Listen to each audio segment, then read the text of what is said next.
वैष्णव किंवा कृष्ण भावनेच्या विज्ञानात पारंगत असल्या वाचून संपूर्ण वेदविद्येमध्ये तज्ज्ञ आणि विद्वान असा ब्राह्मणही आध्यात्मिक गुरु बनण्यास लायक असू शकत नाही.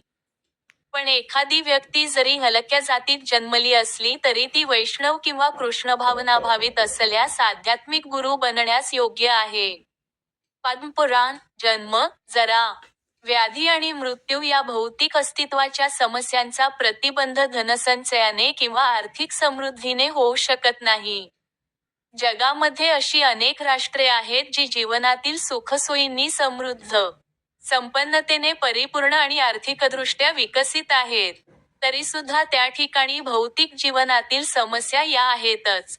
विविध मार्गांद्वारे ते शांत प्राप्त करण्याचा प्रयत्न करीत आहेत.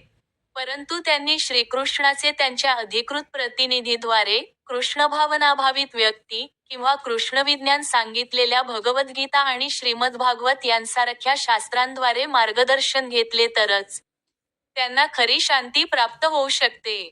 आर्थिक विकास आणि भौतिक सुखसोयींमुळे एखाद्याचे कौटुंबिक, सामाजिक, राष्ट्रीय किंवा आंतरराष्ट्रीय मदांधता याबद्दलचे दुःख दूर होऊ शकत नाही.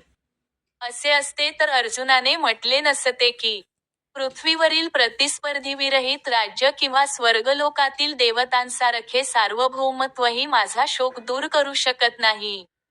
म्हणून त्याने कृष्णभावनेचा आश्रय घेतला. शांती व समाधान प्राप्तीचा तोच योग्य मार्ग आहे. आर्थिक प्रगती किंवा जगावरील सार्वभौमत्व याचा भौतिक प्रकृतीच्या प्रलयामुळे क्षणार्धातच विनाश होऊ शकतो. आता मनुष्य चंद्रलोकावर जाण्याचा प्रयत्न करीत आहे. परंतु उच्चतर ग्रहलोकावर जाण्याइतपत प्रगतीचाही विनाश एकाच फटक्यानिशी होऊ शकतो. भगवद्गीताही याची पुष्टी करते की, क्षिणे पुण्ये मर्त्यलोक विशन्ति. जेव्हा पुण्यकर्माच्या फलांचा अंत होतो तेव्हा मनुष्याचे आनंदाच्या अत्युच्च शिखरावरून जीवनातील अत्यंत खालच्या पायरीइतपत पतन होते. जगातील अनेक राजकारण्यांचे याप्रमाणे अधःपतन झाले आहे. असे पतन केवळ अधिक शोकालाच कारणीभूत होते.